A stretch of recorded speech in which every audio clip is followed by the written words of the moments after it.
নমস্কার বন্ধুরা, আজ আমি আপনাদের সাথে শেয়ার করছি বরবটির সম্পূর্ণ নিরামিষ একটি দুর্দান্ত স্বাদের রেসিপি।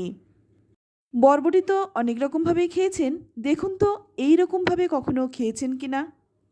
খেতে অত্যন্ত সুস্বাদু হয় আর বানানো তো একদমই সহজ।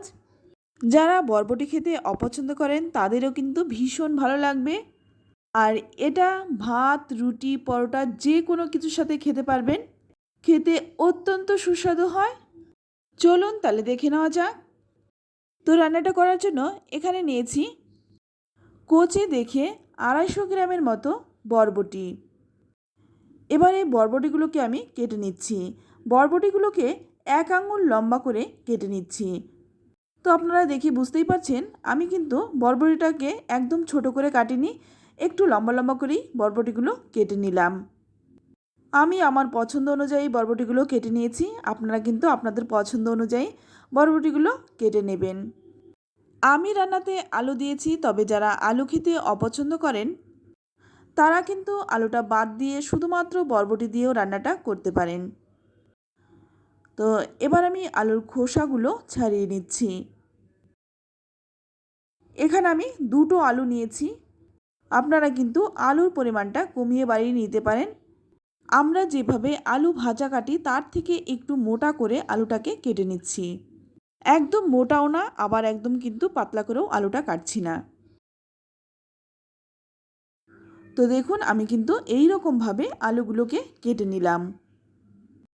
তো দেখে বুঝতেই পারছেন আমি কিভাবে আলুটা কেটে নিয়েছি। তো এবার এই আলু বরবটি খুব ভালো করে পরিষ্কার করে ধুয়ে নেব। আলু বরবটি কেটে ধুয়ে নিলাম। এবার দেখুন এইদিকে আমি 1 মুঠো মটর ডাল 2 ঘন্টা আগেই ভিজিয়ে রেখেছিলাম। ডালটা কিন্তু খুব ভালোভাবে ভিজে গেছে। এবার আমি এই ডালটা বেটে নিচ্ছি।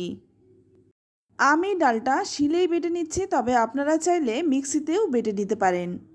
ডালটা একটু বেটে নিয়ে তারপর এখানে দিয়ে দিলাম 2টো কাঁচা লঙ্কা। ঝালের পরিমাণটা আপনারা আপনাদের পছন্দ অনুযায়ী দেবেন, যে যেমন ঝাল খেতে পছন্দ করেন।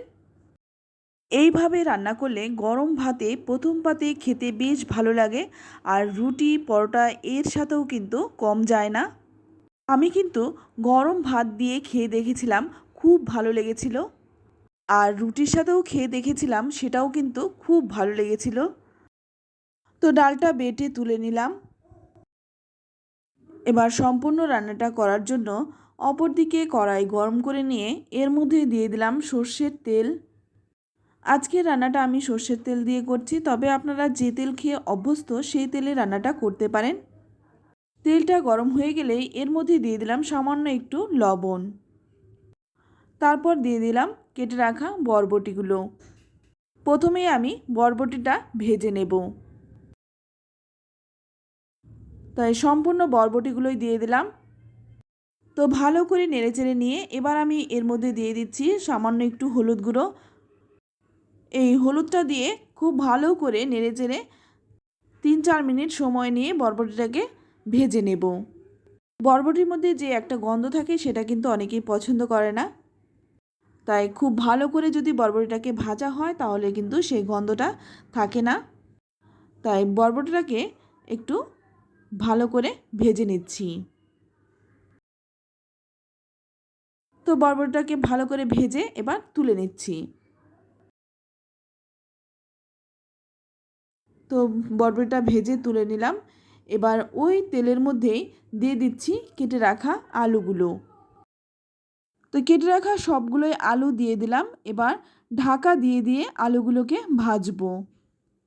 ঢাকা দিয়ে দিয়ে আলুগুলো ভাজলে আলুগুলো তাড়াতাড়ি নরম হয়ে যাবে আর ভালো করে ভাজাও হয়ে যাবে। যেহেতু বরবটিটা খুব ভালো করে ভাজা হয়েছে, তাই আলু যদি ভালো করে ভাজা না হয় বরবটিটা একদমই ঘেটে যাবে, আলুর সাথে মিশে যাবে আর আলুটা কিন্তু শক্তই থেকে যাবে। তাই আলুটাও কিন্তু একটু নরম করে ভেজে নিতে হবে। তো দেখুন আলুটাও কিন্তু খুব ভালো করে ভেজে তুলে নিলাম। তো এবার আমি ওই কড়াইয়ের মধ্যেই দিয়ে দিচ্ছি আর 1 চামচ সর্ষের তেল। তেলটা ভালো করে গরম হয়ে গেলেই এবার ফোড়নে দিয়ে দিচ্ছি সামান্য একটু কালো সর্ষে, আমি এখানে কালো সর্ষে দিয়েছি, তবে আপনারা চাইলে কিন্তু হলুদ সর্ষেটাও দিতে পারেন। সর্ষেটাকে একটু নেড়েচেড়ে নিয়ে এখানে দিয়ে দিচ্ছি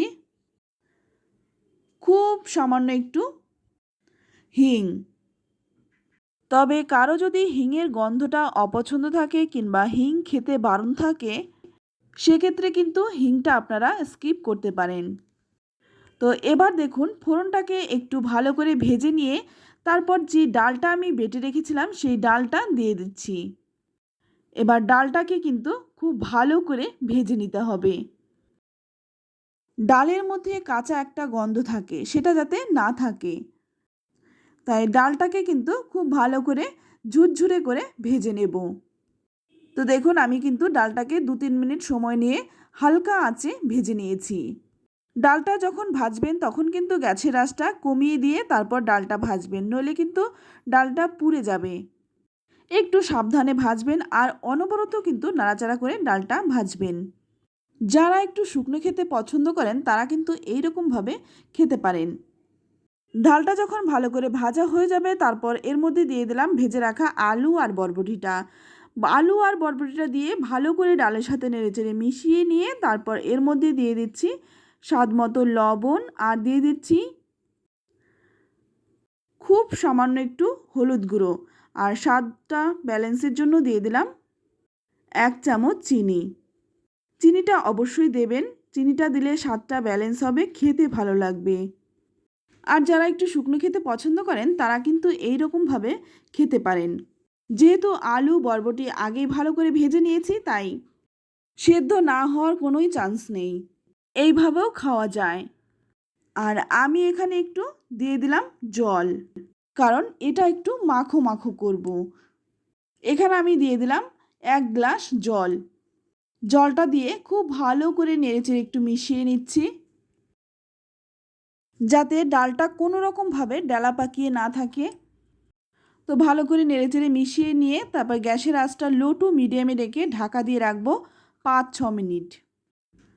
4-5 মিনিট পর ঢাকনাটা খুলে নিলাম। এবার আমি এর মধ্যে দিয়ে দিচ্ছি 4-5টা চেরা কাঁচা লঙ্কা। তারপর আবারও কিন্তু ভালো করে নেড়েচেড়ে একটু মিশিয়ে নেব। আর এইভাবে কিন্তু ঢাকা দিয়ে দিয়ে রান্নাটা করে নিয়েছি। এবার নামানোর আগে দিয়ে দিচ্ছি 1 মুঠো ধনে পাতা, তবে হাতের কাছে যদি ধনে পাতাটা না থাকে নাও দিতে পারেন। আর দিয়ে দিচ্ছি 1 ফালি লেবুর রস। অবশ্যই লেবুর রসটা দেওয়ার সময় গ্যাসটা বন্ধ করে তারপর দেবেন।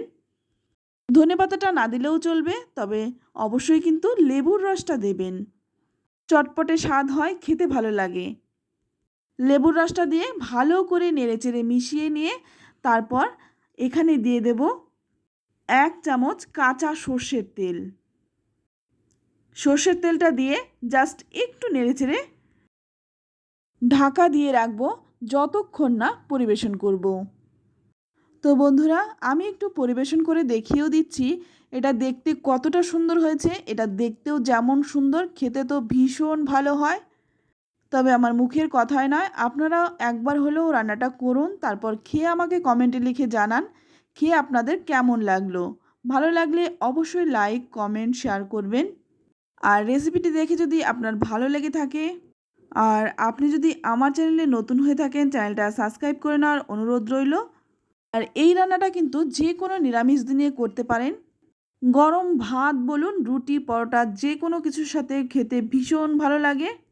তো আজ এই পর্যন্তই, আবারও নিয়ে আসবো অন্য কোনো নতুন রেসিপি। ততক্ষণ সকলে ভালো থাকবেন, সুস্থ থাকবেন আর সকলকেই ধন্যবাদ।